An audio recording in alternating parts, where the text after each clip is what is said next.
Hello, Craig here, also known as Poolside Dreamer. Quite some time ago, I picked up this mini digital automatic egg incubator off of Amazon. It was on a flash sale, so it was about half price. And then I had approximately a $20 credit in Amazon points. So I ended up getting this out of pocket for something over $20. At that point in time, I had no immediate use for it, but I thought it'd be handy to have just in case.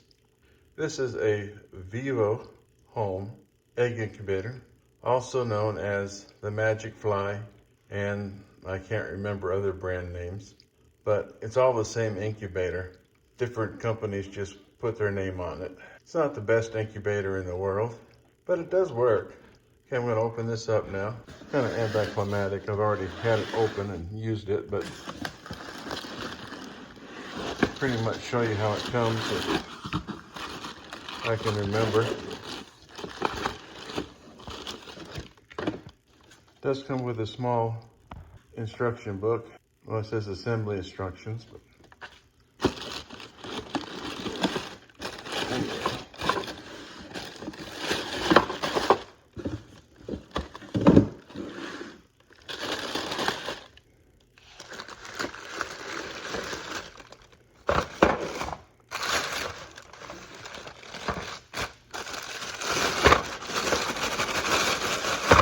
Fun doing this with one hand.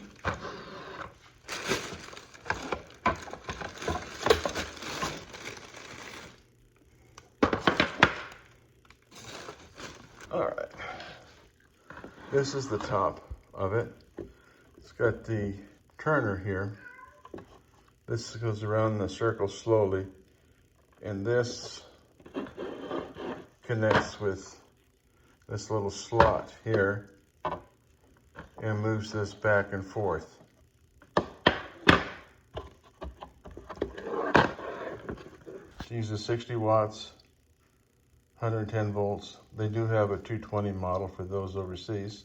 And basic small incubator. They have a control panel here. This tray is what the egg turner sets on, just like that. It's important that you have these in the upright position, because when that turner turns around, it just moves this back and forth like that. If you don't have it upright position, you can see it tends to move sideways, and it will not turn your eggs well.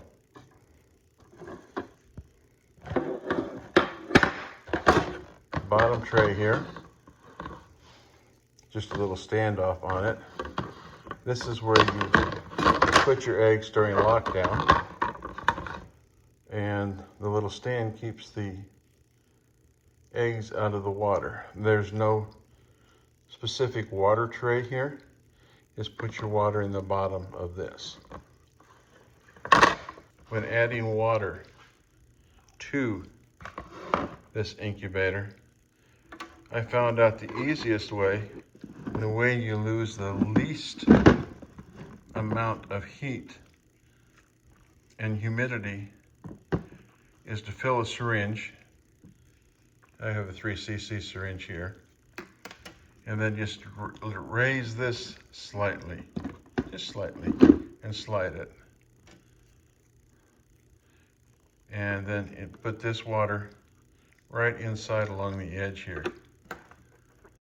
And then you can move this back and make sure it's seated.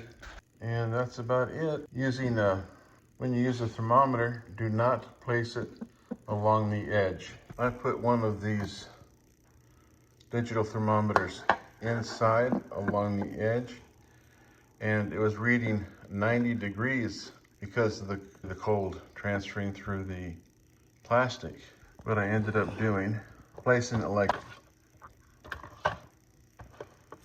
that, so when it turned,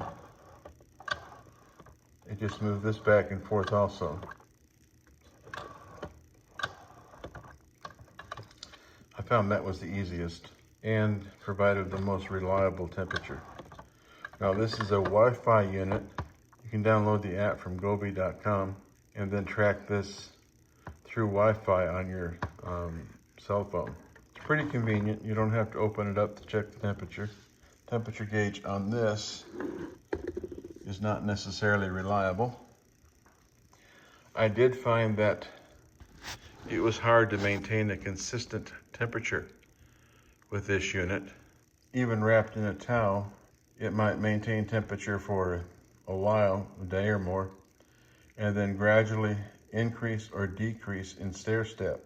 If you had it like at 99.5 with small variations, but averaging 99.5, then it might stair step up to 100.5, 101.5, or decrease to 97.5, just in stair steps. So you have to watch your temperature very closely on this. There's no really good way to control the humidity. There's no channels in here. Water spreads out throughout the whole base of this unit and evaporates quickly. So you'll have to watch the humidity closely too. Whatever you do, make sure you don't lose these. This doesn't function without them. If possible, if you have enough room, you have extras, just put them at the end or double them up so that they're right next to each other, like that. Depends on how many eggs you put in here and how much room you have. But a little difficult to get them in exactly even, but it's possible to do it.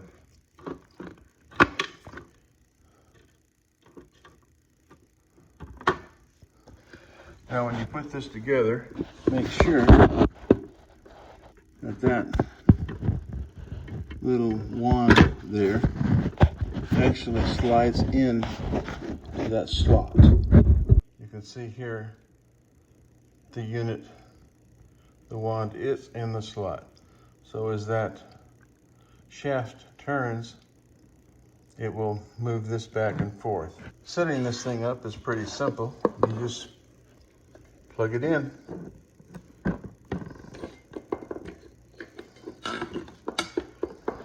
Now it's going to flash low like that.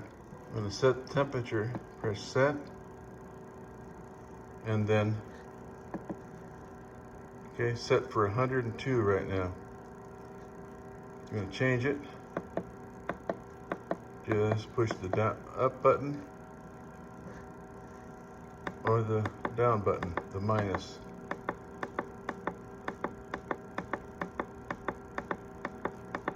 There is no humidity control on this. Okay, while we're waiting for this to come up to temperature, I'll give you a brief rundown on how things went. As I said earlier, it's hard to determine the exact temperature inside this unit because it changes. And this meter is not necessarily reliable. Therefore, it's important to have at least one electronic thermometer in there so you can check it without actually lifting the lid up to look at a manual thermometer, bulb thermometer or whatever. And you can't, well, you shouldn't put these right close to the edge so you can see them through the plastic, because it will not give you an accurate reading at all. It'll always be cooler than the actual temperature inside. I've had at best 50% hatch rate in here. The last eggs I hatched in here were approximately 25% rate. Although there are people on YouTube who swear by this little unit. That's all they ever use. Go figure. I don't know. I'm new to this. I could be doing something wrong. There's always the skill obtained by learning as you go. Nothing beats experience on your individual unit to know how it's going to work. It's reached 99.5, which is the set temperature. And without an internal way to measure temperature, you don't know if this is the actual temperature. Here are the operating instructions. You may have to enlarge the screen to read them. All you can know is go to the website and read them there. Here it gives you a step-by-step instructions on how to set this up. It says first add some water to the tray, and it's better to purchase a hydrometer to monitor the humidity. Agree with that. Put in lockdown tray, that's the one with the little feet on it. Put in turner tray, that's the one with a ridge on it. Put in the black turner, and you place those little strips there at an appropriate interval so that the egg will turn and not hang up on the rails or not be so loose that the egg can slide sideways. Make sure that little shaft lines up in the hole and put the top on. And that's about it there. Not much else except that plastic hatching tray is still kind of slick. The birds might get splay leg walking on that slick plastic. So it was recommended, and I agree with it, is to get a type of shelf liner that's flexible, has some holes in it, and you can cut it to fit. Now you can see I did not cut this to fit. These are just a couple scraps I had left over from cutting the liner to fit the hoofabators. So this worked out fine. Comes up on the side a little bit, but that's not a problem. I'll probably trim it when I have time, but next time I use it. But right now, I'm not gonna bother. Now the tray is moving, it's hard to see it. There was a little more of the black tray out this way, more exposed, or behind that rail. But it's very slow. It'll just keep turning slowly, back and forth. You can see it's back about an inch now.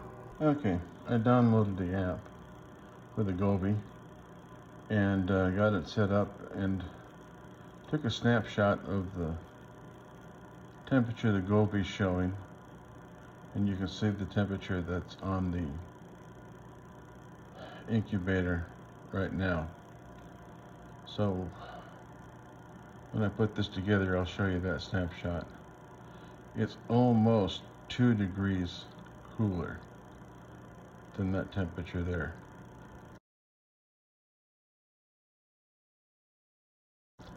Okay, that's all for now. I'm going to close up and call it a night. Y'all take care. Like, subscribe, and comment. Thank you. Bye.